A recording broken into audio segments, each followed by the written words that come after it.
This is the Sabbath School lesson for the third quarter, 2021.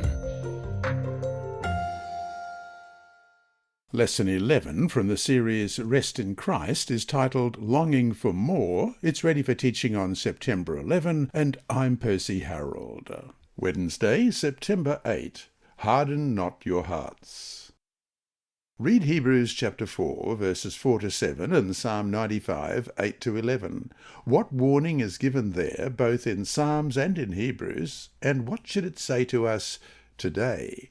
Hebrews 4, beginning at verse 4, For he has spoken in a certain place of the seventh day in this way, and God rested on the seventh day from all his works, and again in this place, They shall not enter my rest.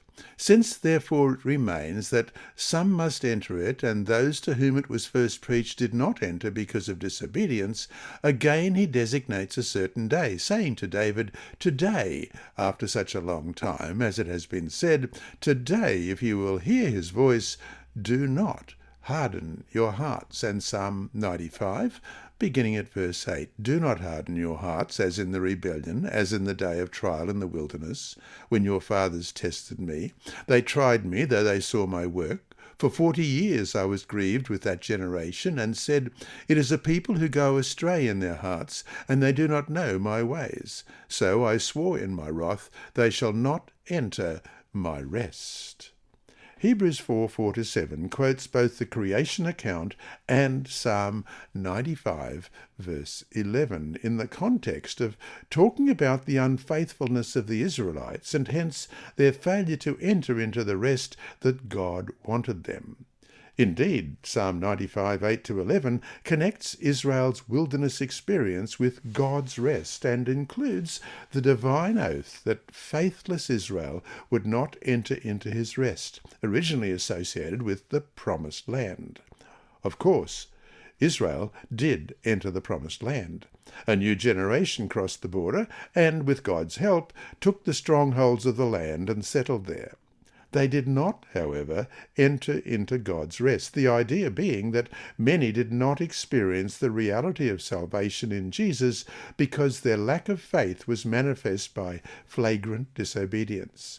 Even though rest was associated with the land, it included more than just where the people lived. Hebrews 4, verse 6 suggests that those who had heard the divine promise of true rest did not enter because of disobedience. What's the link between disobedience and not entering God's rest? Let's read that verse again. Hebrews 4, verse 6. Since therefore it remains that some must enter it, and those of whom it was first preached did not enter because of disobedience. Today expresses urgency. Today means that there is no more time to diddle around. Today requires a response and decision now. Paul grabs hold of the word semeron, or today, and really emphasizes how important it is in the context of rest. Psalm 95, 7-8, meanwhile, is a warning and a plea to God's people not to repeat the mistakes of their ancestors and fail to enter into the true rest that is found only in the salvation God offers us. For he is our God, and we are the people of his pasture and the sheep of his hand. Today, if you will hear his voice, do not harden your hearts, as in the rebellion, as in the day of trial in the wilderness.